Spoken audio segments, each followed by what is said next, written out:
Je suis Gilles Rio, hein. Et donc j'étais employé de marée ici étant plus jeune. Hein.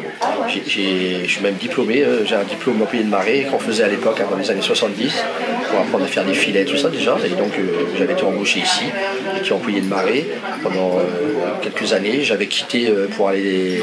Mon métier de base c'était électricien, j'ai été électricien sur les bateaux de pêche entre autres. Et après je suis revenu avec un plan de conversion qu'il y avait à l'époque. J'ai fait une formation d'agent de maîtrise à la chambre de commerce. J'ai devenu agent de maîtrise donc, au chalut de port. Donc j'ai passé 25 ans de ma vie. Hein. Et puis bon, bah, j'ai fait des heures, l'histoire des 35 heures, des accords signés et tout ça. Et puis à un moment donné, il n'y avait plus rien à respecter. Je me suis tourné vers FO pour faire respecter mes droits et ceux de mes collègues. Hein.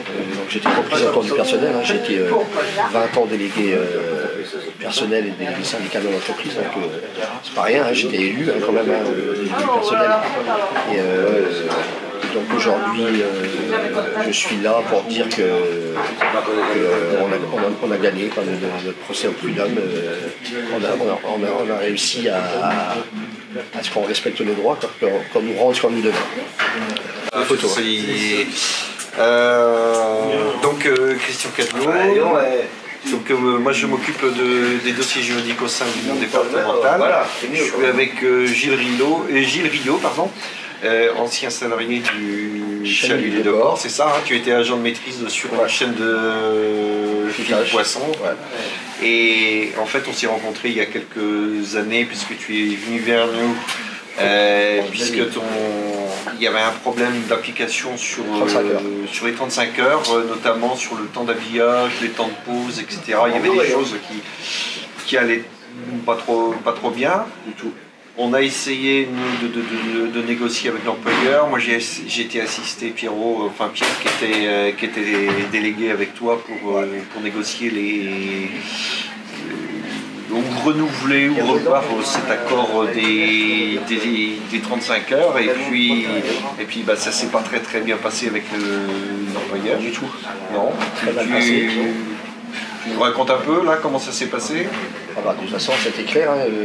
Monsieur a décidé, c'est moi le patron, je suis droit dans mes bottes, c'est moi qui décide ici. Donc effectivement il n'y avait pas de dialogue possible, il a refusé la politique de la main tendue, donc la conséquence a été que on a déposé 4 dossiers au Conseil des prud'hommes. Une longue bataille de 5 ans. On l'avait prévenu, hein, on l'avait prévenu. Si on ne négociait pas, on allait au prud'homme. Et 4 dossiers, 5 ans de bataille, alors, qui n'ont pas été ça, parce qu'avant d'arriver aux 2 audiences pour le procès, il s'est passé plein... Mise sous pression et compagnie du personnel, mise en garde... Ouais, ça s'est traduit aussi par une pétition, une pétition contre les représentants du personnel, dans lesquels des salariés reprochaient à leurs représentants du personnel de réclamer du temps pour prendre les douches et des mises en place d'une machine à café. Donc effectivement, ce sont des revendications qualifiées d'exorbitantes par l'employeur. Il a convoqué aussi l'ensemble des salariés pour mettre un index. Les 2 salariés qui étaient encore en activité, puisque toi tu avais été victime d'un accident de travail, maladie pro. On y reviendra tout à l'heure si tu veux. Et donc Pierrot et puis Pascal qui étaient en place, on leur a demandé d'avoir une conduite irréprochable alors qu'en 20 ans de présence au sein du magasin, ils avaient jamais eu... De lever le doigt pour demander pour aller aux toilettes. Oui, voilà, pour aller faire pipi, tout ça. C'est les seuls sur 30 personnes. Donc on a effectivement, après tout ça, on a lancé ces dossiers. On a eu 2 audiences, pour ma part, dont je suis sorti littéralement épuisé physiquement, hein, pas moralement, parce qu'on était sûr de notre droit, mais physiquement, c'est des audiences qui ont duré à chaque fois 2h30. Et la deuxième a été très intense. Le président du tribunal a été obligé de rappeler à l'ordre l'employeur, qui a littéralement explosé en vol lors de l'audience. Bon, effectivement, ça plaidait en notre faveur. Mais ce qu'il faut retenir enfin, moi je pense de tout ça, c'est qu'on avait dit que, et ce qui n'est pas passé auprès de toi et puis de l'équipe syndicale, c'est que soi-disant l'accord avait été signé au coin de la table, c'est pas vrai. Tu reviens sur un peu l'historique de cette négo, ouais. L'historique, c'est que au départ des 35 heures, c'est l'employeur de l'époque qui était demandeur, et on passe aux 35 heures. Vous avez pris un cabinet d'Audi qui coûtait la peau des fesses, ils s'en sont débarrassés rapidement. Et du coup, on s'est tourné vers FO pour faire les 35 heures. Et de là, on a discuté sur les 35 heures, on a eu un bon accord, qui était envié par beaucoup d'entreprises justement, donc il était mis en avant, notre accord, c'est un bon accord. Donc on va rester signé, de moi, de l'employeur, il n'y avait rien de... Au début, ça a été plus ou moins appliqué, on touchait les paliers, tout ça, puis bon, un beau jour, on nous a dit, bon, on arrête tout ça, donc l'accord des 35 heures, du placard, et allons-y, on ne respecte plus rien, plus les pauses, on faisait des journées sans pause. Tu avais des journées de 7, j'ai vu des journées de 10h30. Des journées de 10h30 sans pause. Voilà. Car la réglementation européenne dit qu'on ne peut pas faire plus de 6 heures de rang. On est quand même sur des métiers difficiles, dans le froid. On travaille avec les mains dans la glace, il est humide, et puis avec des gestes répétitifs à une cadence qui n'est pas choisie par le salarié, parce qu'on est sur des tapis sur une chaîne de filetage. Il y a le port de charge. Pierrot, qui avait des restrictions médicales à cause de problèmes cardiaques, on le mettait à porter des caisses de 20, 25 kg. 50 même, 50 kilos. Alors que le métier du travail disait pas plus de 20 et il portait des caisses de 50 kg de poisson. René, qui avait été enfermé dans la chambre froide, oublié dedans. Et les insultes, les insultes. La fameuse pétition, j'y reviens, mais des salariés l'ont signée alors qu'ils étaient absents. Donc on sait qu'ils ne savaient même pas pourquoi ils sont. En fait, la pétition, c'était une feuille avec les noms des salariés. Et en fait, on leur a dit signez ça, c'est pour les conditions de travail, tout ça qu'on va voir et tout ça. Et après ils ont mis une feuille derrière en dénonçant plein de choses. Donc, les salariés, moi, ils m'ont bien dit, nous on ne savait pas qu'il y avait une pétition derrière. Il y avait ça aussi, il y avait ça. La plupart ne savaient pas que c'était une pétition. On disait signe ici, parce qu'on va voir pour les conditions de travail, tout ça, donc signer pour accord. Et après on met une feuille derrière. Ça n'est rien en fait de leur truc là. Et dans ce dossier, il y a en dehors effectivement ces relations difficiles qui étaient avec Force ouvrière, puisque l'employeur a essayé de négocier sans Force ouvrière. Ils avaient trouvé un délégué qui acceptait de signer des augmentations individuelles et de diminuer les bons cadeaux, tout ça en dehors de... Il nous avait infiltré en fait. En dehors de toute possibilité, on va dire, de négocier, parce qu'il n'y avait pas mandat des salariés pour il signait à ma place. Ouais. Et on a découvert, en étudiant le dossier, qu'en fait, l'employeur trafiquait les heures de travail. C'est des gens qui avaient les mêmes heures de travail, il y en a qui se voyaient enregistrer une demi-heure de travail en moins. Et techniquement, c'est un logiciel qu'on connaît, qui est très présent dans les entreprises. Il y a plusieurs milliers d'ajustements possibles sur ce logiciel. On peut le paramétrer, suivant, mettre, par exemple, si vous pointez à -2, ça va pointer à 8 heures, tout ça. Il y a plein de paramétrages possibles. Et on voyait des gens qui commençaient à la même heure, finissaient à la même heure, mais sur le temps de travail effectif retenu à la fin, il y avait des disparités d'une demi-heure, j'ai même vu des disparités de 3-4 heures. Et là-dessus, ces modifications ne pouvaient être intervenues que de façon manuelle. Il n'y avait pas d'autre explication. Et au bout d'un moment, devant les juges, on a effectivement démontré tout ça. Et puis les juges étaient quand même incrédules, ils n'y croyaient pas. On a montré les feuilles de pointage et on n'a eu aucune explication effectivement valable de la part de l'employeur. Je pense que c'est ça aussi qui a fait basculer le dossier. Et on a obtenu gain de cause aussi pour un des dossiers, le non-respect de l'obligation de sécurité, parce que Pierrot Et Pierrot, avec ses problèmes de santé, est resté le seul représentant Force ouvrière sur la boutique. Et il a tout pris, dans la figure, donc on l'a porté à bout de bras. Il a fini par être licencié malheureusement pour une attitude. Maintenant il est à la retraite, mais ouais, c'était un dossier de longue haleine. Ouais. La galère. Ouais. On a douté souvent de se dire tiens, est-ce qu'on va y arriver? Ouais, c'est. Il y a eu du découragement, il y a eu.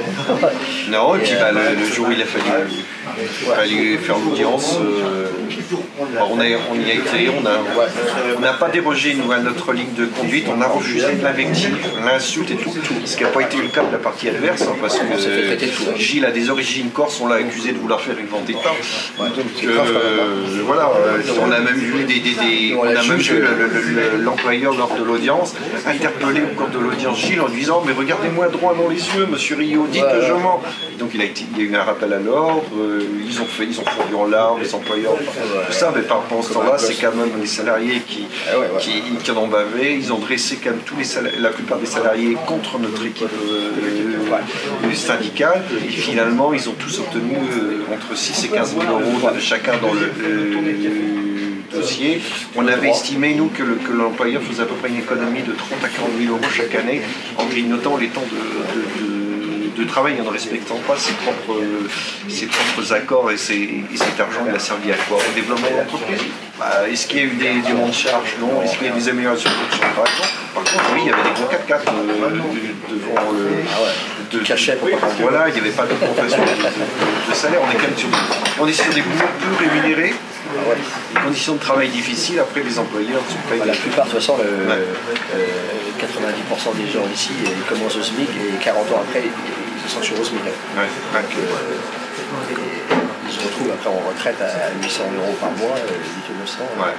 900 c'est le maximum, 800 euros. Ouais, et puis ils sont fatigués. Ils sont usés, la plupart. Ils ne peuvent plus rien faire. Et puis c'est vrai que le poisson, par rapport à d'autres activités d'agroalimentaire, moi aussi je viens du secteur de la viande, des conditions de rémunération, c'est peut-être pas extraordinaire, mais elles sont quand même supérieures à ce qu'il y a sur dans les magasins de marée. Mais il y a aussi cette odeur. Moi je suis dans le cochon, le cochon ça sent pas bon, mais après le poisson, l'odeur imprègne, et pas que seulement les vêtements, ça imprègne la peau, ça imprègne les cheveux, on le sent bien, quoi. Et puis l'hiver, quand il fait froid dehors, il fait plus froid dans les ateliers. Le poisson gèle dans les caisses. Donc voilà. Comme ça. Donc voilà. Pas de pause. Voilà. Et donc aujourd'hui on est sur le port de pêche, hein, on va la voyer un petit peu parce qu'il y a un coup de tabac aujourd'hui, donc on voulait nous aussi sensibiliser les salariés, dire que bon voilà, nous on a fait ça sur le port de pêche, notamment les salariés du chalut de port, vous avez vous n'avez pas saisi la perche que vous aviez le droit. Voilà, vous aviez les droits. Les mêmes droits que nous. Bon, voilà. Malheureusement, la réglementation du temps de travail, les réformes dites Rebsamen, El Khomri, puis les ordonnances Macron bousculent tout cela, et on va se retrouver effectivement de plus en plus difficile à faire valoir ses droits, c'est de plus en plus compliqué. Et les demandes maintenant de toute façon sont prescrites. A priori, l'employeur est entré dans les. Il avait dénoncé l'accord de 35 heures. Il n'a pas renégocié derrière. Et c'est vrai que les ordonnances Macron vont bousculer un peu les rapports sociaux dans les entreprises, d'où l'importance aussi d'être constitué en équipe syndicale.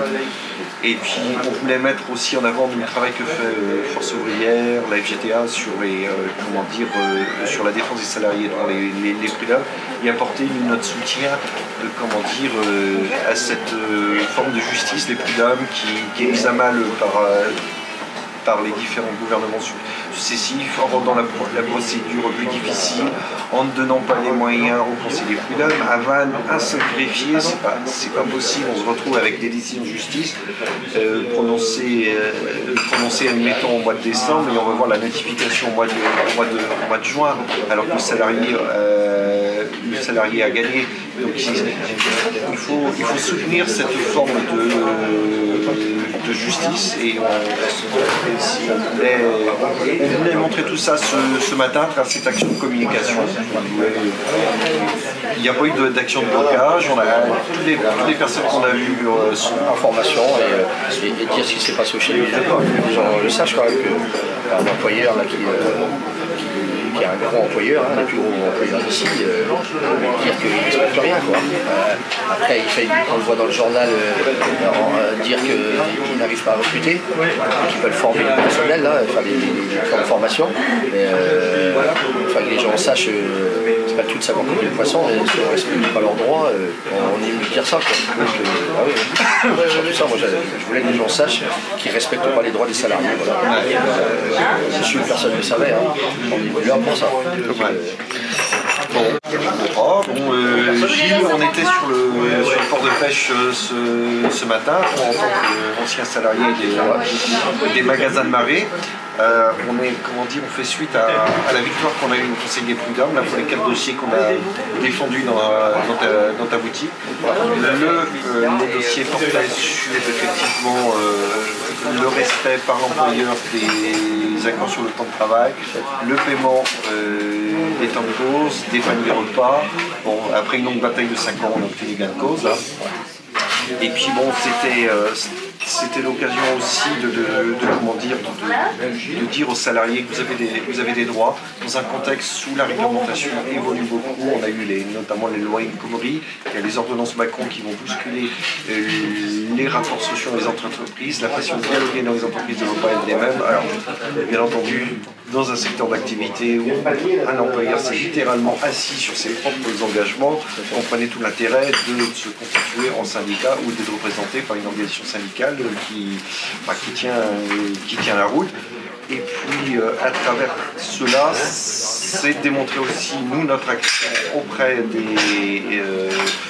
dans le cadre de la défense des salariés, et dire que cette forme de justice que sont les prud'hommes a tout un intérêt. C'est vrai que les procédures se sont complexifiées, c'est vrai que les moyens alloués à cette partie de la justice sont un peu en berne, hein. Il y a un seul greffier sur Vannes et nous on souhaitait marquer le coup à travers cette action de communication. Il n'y a pas de blocage sur le port de pêche et on a été très bien accueillis. Des salariés ou d'autres personnes ou intervenants sur le port de pêche, puisqu'on a vu des mécanos, des chauffeurs, des gens de magasins de marée, des pêcheurs, des parties pêcheurs et tout. C'est un moyen aussi de faire connaître tout le monde ignore. C'est l'omerta ici. Tout le monde se paie, tout le monde a peur ici. Ça n'a pas changé. Il y a 50 ans c'était comme ça. Aujourd'hui c'est toujours pareil. Le personnel a peur. Et on leur met tellement de pression, et ils ont peur pour des petits salaires qui vont rester toujours des petits salaires. Déjà, nous, on avait même fini par nous supprimer la prime d'ancienneté quand on était en maladie. On était en maladie, on a fini le travail. Il fallait informer les gens de ce qui se passait, parce que les gens l'ignoraient. Oui, ça vaut le coup de se battre.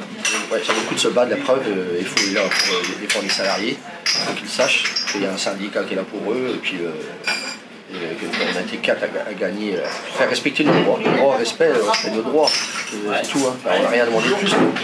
Ce qui était signé noir sur blanc, on veut que ce soit appliqué. Voilà. Okay.